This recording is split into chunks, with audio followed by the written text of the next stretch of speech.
Go ahead. Thank you. About the Vice President's trip, why is it then that when the Vice President is asked if she has plans to visit the border, she says we've been to the border, even though she has not as Vice President? Well, as the Vice President, she does speak for the actions of the people in the administration. She certainly helps oversee. I expect that sometimes she may go to the border, Peter, but as you know, what her focus has been, what the assignment is specifically, is to work with leaders in the Northern Triangle. She's on a trip doing exactly that, exactly what the President asked her to do. And as we understand it, though, her main focus is to try to address the root causes of migration. Did somebody decide here that it would not be helpful for her to go to the border and talk to people who just migrated here?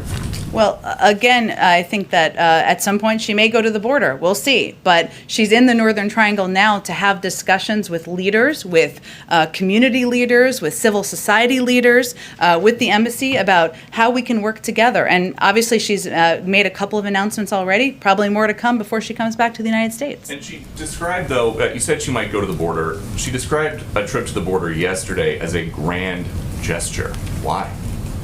Look, Peter, again, I think her focus of this trip is on meeting with leaders, having a discussion about how to address corruption, how to address the root causes, how to work together to address humanitarian challenges in these countries. That's exactly what she's doing on the ground, and I'm sure she'll report back to the President when she returns. Got another on the Vice President visiting the border or not visiting the border. Republicans and conservatives are, going crazy on Twitter, sending pictures, worked up. sending video of her interview with Lester Holt, saying I've not been to Europe either.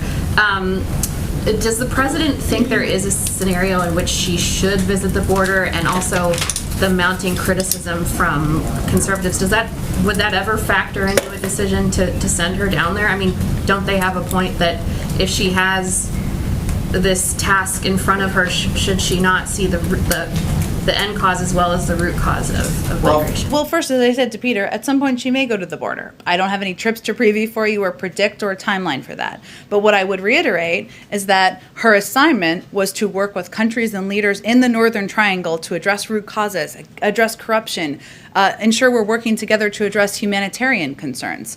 I will say we're not taking advice from former President Trump or most of the Republicans who are criticizing us on this, given they were all sitting there while we created this problem we walked into, both at the border and with the movement of migration that has been growing over the last year. So we're not taking our guidance and advice from them, but if it is constructive and it moves the ball forward for her to visit the border, she certainly may do that.